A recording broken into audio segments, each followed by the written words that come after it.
Hello, this is Mark. I work at one of the Apple retail store. I've been trying to procrastinate these videos because people ask about my comment over the topics about Mr. Steve Jobs resigned from Apple. And I've been thinking because, well, actually it's my business because I work for Apple. I am Apple's employee. So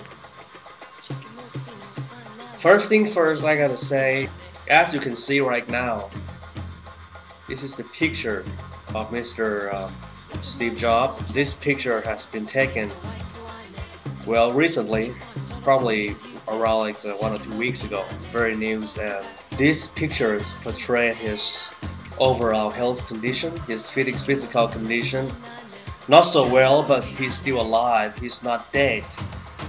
If you're an Apple shareholder, you don't have to worry about anything. If you are a Mac buyers or customers, you don't have to worry about anything. Because even though Steve Jobs has resigned from the company, fine, but honestly, Steve Jobs is still the CEO of the company, but unofficially. So we don't have to worry about anything as long as he's alive. I think Tim Cook is a great guy. I think, of course, because he was chosen by Steve Jobs. He's a great person, of course. This guy is Tim Cook's, actually he works for IBM, and then he left IBM and joined Compaq, and then he left Compaq and joined Apple, and became the Apple CEO. Nobody knows if he might want to move on to HP or any company in the future. If Apple did not offer him 1 million shares of Apple, the total values of 1 million shares of Apple today worth roughly around 400 million US. So Apple tried to attract this guy or motivate this guy to work with Apple. I don't like this idea because as a human being, we should work for work, we shouldn't work for money. So the point is, I want to ask Mr. Tim Cook that would you be willing to work for Apple if Apple didn't offer you 1 million shares worth 400 million bucks?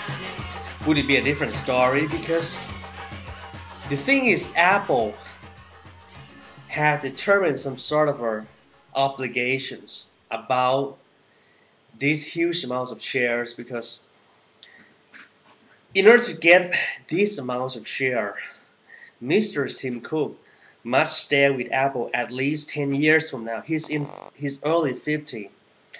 So he must be with Apple till 60. After he worked for Apple for 5 years from now, he will get the first half of the shares. So that would be 500,000 shares. And if he worked for Apple for another 5 years, so he's gonna get another 500,000 shares.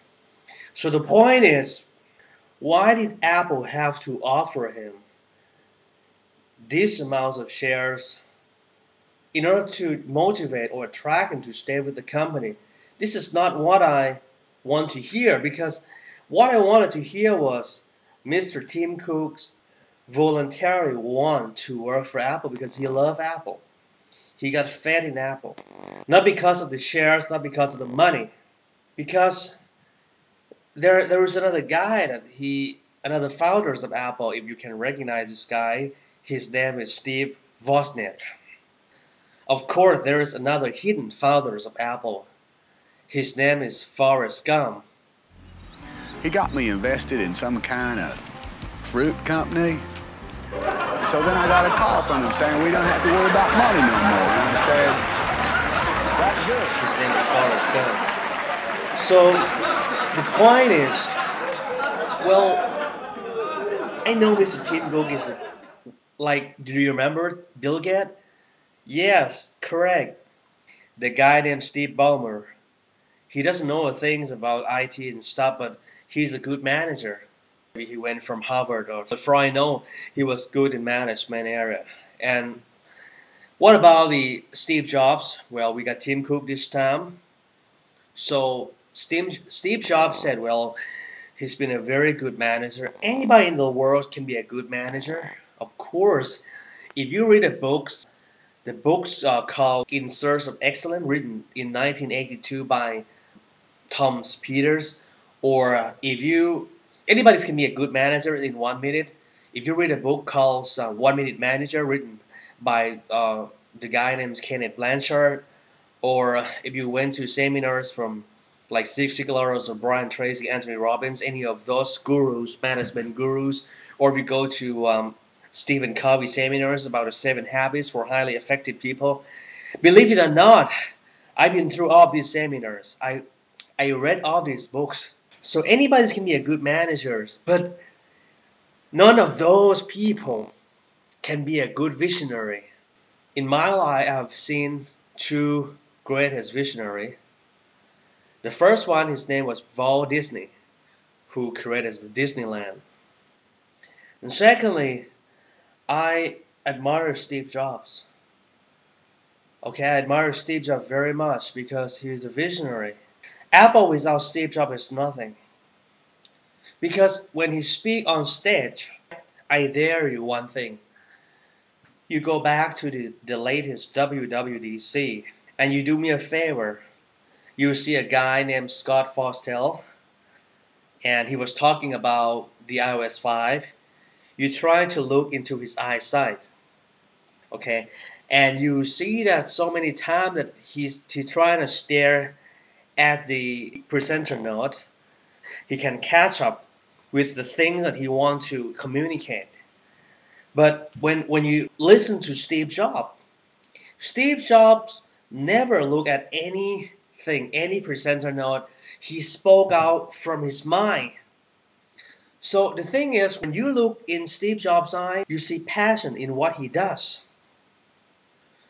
It's not just about working for money, for 1 million shares. It's not just about working because they want to be on top of something or reputations or monies or whatever. It's about the things that he had passion. So when we got passion in something, we will never feel exhausted or fatigued about what we do. So when we love something, when we got passion in something, no need for any presenter note or any reminders. Lastly, I can promise this time Steve Jobs is still alive.